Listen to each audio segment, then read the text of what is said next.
দেশে যারা নির্বাচনে অংশগ্রহণ করেছে সকলে যার যার প্রার্থী হিসাবে তার প্রতীকের নির্বাচন করবে, কেউ কাউকে বাধা দিতে পারবে না। কথা বলার দেখতে আমি সেখানে দেলগাঁও ঢোকার আগেও আমি ওসি মহোদয়কে বলেছি, আমি ফোন দিয়েছি, ফোন দিয়ে আমার প্রোগ্রামের যাবতীয় তথ্য জানিয়েছি এবং আমি এটাও বলেছি যে ওই এলাকার নেতৃস্থানীয় ব্যক্তিবর্গ আগে থেকে এই ঘোষণা করে দেওয়া হয়েছে সেখানে ঢুকতে পারবে না।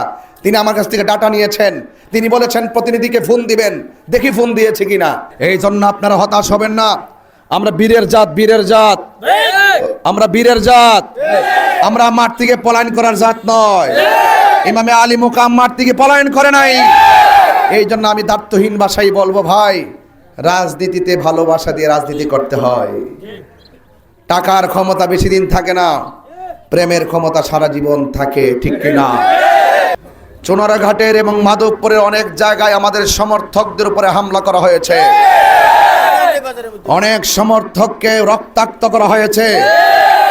এবং আজকে আমি দেলগাঁও একটি প্রোগ্রাম করতে গিয়েছি, একটা প্রার্থী যখন এলাকায় যায় তাকে বাধা দেওয়া এটা জঘন্যতম অন্যায়।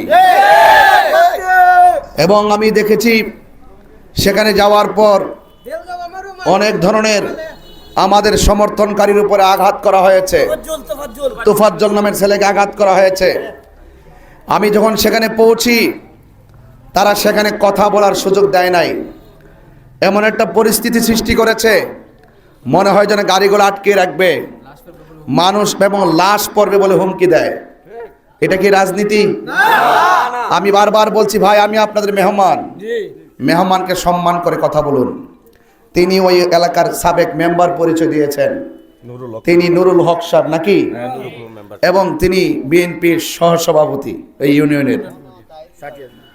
তো আমি আশ্চর্য হয়েছি, আমি ওনাকে বারবার বোঝাতে চেষ্টা করেছি যে ভাই ঠিক আছে, আমি এসেছি, আমি চলে যাব, নির্বাচন আসছে, নির্বাচন চলে যাবে, তো এখানে আমি আমার অ্যাজ এ প্রার্থী হিসাবে আমি আসতে পারি। আমাদের আরো 9টি প্রার্থী আছে, সেই 9টি প্রার্থীও সেখানে যাওয়ার অধিকার রাখে। তারা বলছেন, কয় না এই এলাকায় ইমাম আছে।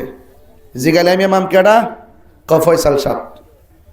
আমি বললাম যে উনি অনেক সম্মানী মানুষ, উনি অনেক ইজ্জতের মানুষ, মুরব্বী মানুষ, তো আপনারা তো ওনার ইজ্জত নষ্ট করতেছেন।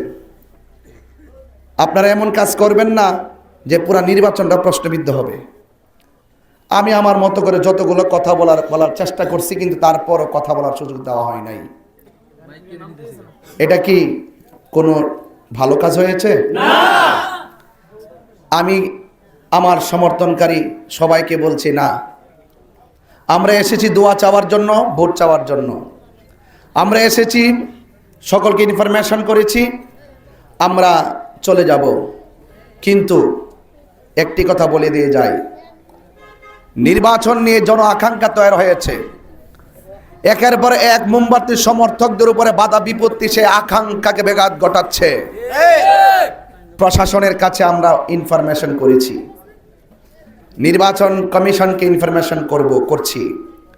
আমি চাই যে এই চুনারঘাট একটি শান্তিপ্রিয় এলাকা, নির্বাচনকে কেন্দ্র করে কোনো ধরনের সহিংসতা যেন তৈরি না হয়, এই ব্যাপারে নির্বাচন কমিশন থেকে শুরু করে প্রশাসন থেকে শুরু করে সর্বোচ্চ প্রয়োজনীয় ব্যবস্থা করতে হবে। ভুল মেম্বারেরও হতে পারে, এলাকার কয়েকজনের লোকেরও হতে পারে, কিন্তু এটাকে আমরা প্রাথমিক ভুল হিসাবে ধরে নিয়েছি, এটা প্রাথমিক সমস্যা ধরে নিয়েছি। কিন্তু ভবিষ্যতে যেন এইরকম কাজ যেন আমাদের পক্ষ থেকে না হয়, যে কাজের মাধ্যমে রক্তাক্ত পরিবেশ হয়। আমরা রক্তের রাজনীতি চাই না, আমরা ঘুমের রাজনীতি চাই না, আমরা খুনের রাজনীতি চাই না, আমরা পেশি শক্তির রাজনীতি চাই না, আধিপত্যবাদের রাজনীতি চাই না, দখলদারিত্বের রাজনীতি চাই না, আমরা মানবতার রাজনীতি চাই, আমরা সাম্যের রাজনীতি চাই, আমরা শান্তির রাজনীতি চাই, আমরা সম্প্রীতির রাজনীতি চাই। এই দেশে মুসলমান, হিন্দু, খ্রিস্টান, বৌদ্ধ সকলে যার যার ধর্ম স্বাধীনভাবে পালন করবে, কেউ কাউকে বাধা দিতে পারবে না। কথা বলতে এই দেশে যারা নির্বাচনে অংশগ্রহণ করেছে সকলে যার যার প্রার্থী হিসাবে তার প্রতীকের নির্বাচন করবে, কেউ কাউকে বাধা দিতে পারবে না। কথা বলার আমি সেখানে দেলগাঁও ঢুকার আগেও আমি ওসি মহোদয়কে বলেছি, আমি ফোন দিয়েছি, ফোন দিয়ে আমার প্রোগ্রামের যাবতীয় তথ্য জানিয়েছি এবং আমি এটাও বলেছি যে ওই এলাকার নেতৃস্থানীয় ব্যক্তিবর্গ আগে থেকে এই ঘোষণা করে দেওয়া হয়েছে সেখানে ঢুকতে পারবে না। তিনি আমার কাছ থেকে ডাটা নিয়েছেন, তিনি বলেছেন প্রতিনিধিকে ফোন দিবেন, দেখি ফোন দিয়েছে কিনা। তারপর আপনারা যারা এসেছেন, ওয়ালা তাহিনু ওয়ালা তাহজানু ওয়া আনতুমুল আ'লাউনা ইন কুনতুম মুমিনিন, নিরাশ হয়ো না, হতাশ হয়ো না, বিজয় তোমারই হবে যদি তুমি মুমিন হও। এই জন্য আপনারা হতাশ হবেন না। আমরা বীরের জাত, বীরের জাত, আমরা বীরের জাত, আমরা মাঠ থেকে পলায়ন করার জাত নয়। ইমামে আলী মুকাম মাঠ থেকে পলায়ন করে নাই। এই জন্য আমি দায়িত্বহীন ভাষায় বলবো, ভাই রাজনীতিতে ভালোবাসা দিয়ে রাজনীতি করতে হয়। টাকার ক্ষমতা বেশি দিন থাকে না, প্রেমের ক্ষমতা সারা জীবন থাকে, ঠিক কিনা?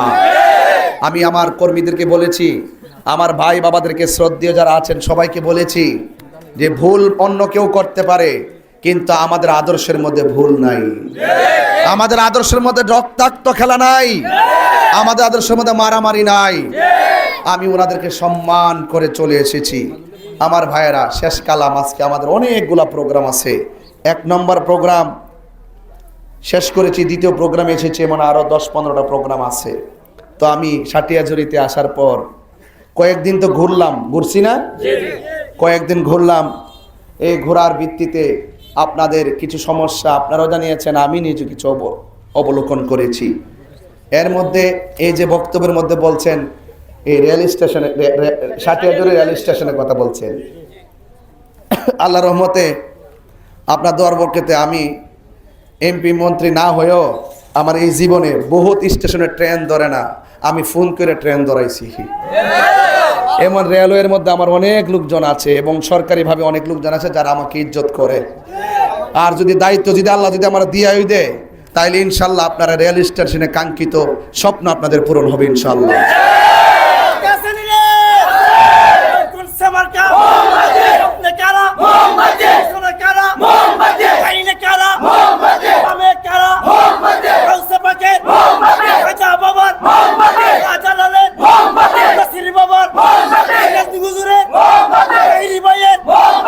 আমার ভাইয়েরা, সাটিয়াজুরি বাজারটা মনে হয় মসজিদটা সংস্কারের প্রয়োজন।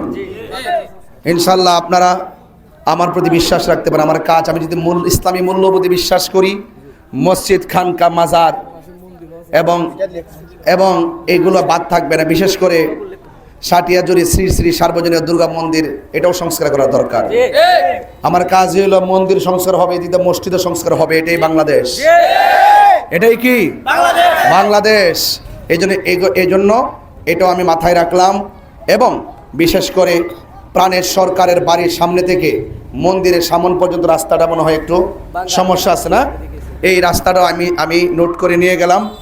এবং সাটিয়াজুরি বাজারে উন্নয়নমূলক কাজ ও মেরামত এবং ইমাম মুয়াজ্জিনদের মাসিক সম্মানের ব্যবস্থা করা, এটা শুধু আমার দাবি না, এটা সারা বাংলাদেশের সকল প্রাণের দাবি। কথা বলেন ঠিক না বেঠিক? এই দেশের সবচেয়ে বড় সম্মানী ব্যক্তি হলো ইমাম খতিব। এরা ভালো থাকলে সমাজ ভালো থাকবে। কথা বলেন ঠিক কিনা? ইনশাল্লাহ এই বিষয়াদিগুলো আমি কোট করে নিয়ে গেলাম। আরও কিছু কোড আছে অবশ্যই, বিশেষ করে রতিবল্লভপুরে মাদ্রাসা, এই মাদ্রাসাটা মসজিদ এবং মাদ্রাসা, এই মাদ্রাসাও মেরামত করার জন্য প্রস্তাব করা হয়েছে। এই কথাগুলো আপনারা যে বলেছেন, আপনাকে ধন্যবাদ। কারণ এই কথাগুলো জানা থাকলে কাজ করতে সুবিধা হয়, জানা থাকা দরকার, আগের থেকে প্রস্তুতি দরকার। আল্লাহ যদি আমাকে দয়া করে আপনাদের মহামূল্যবান ভোট যদি মোমবাতি প্রতীকে দিয়ে আমাকে ইনশাল্লাহ বিজয়ী করেন, আমার কাছে ভাই একটা কথা বলি, আমার কাছে চাওয়া লাগতো না। আমার কাজই হইল জনগণের উন্নয়ন করা, আমার কাজই হইল শিক্ষা প্রতিষ্ঠান উন্নয়ন করা। এই জন্য এগুলো যেগুলো আছে আমরা সবগুলোই করব।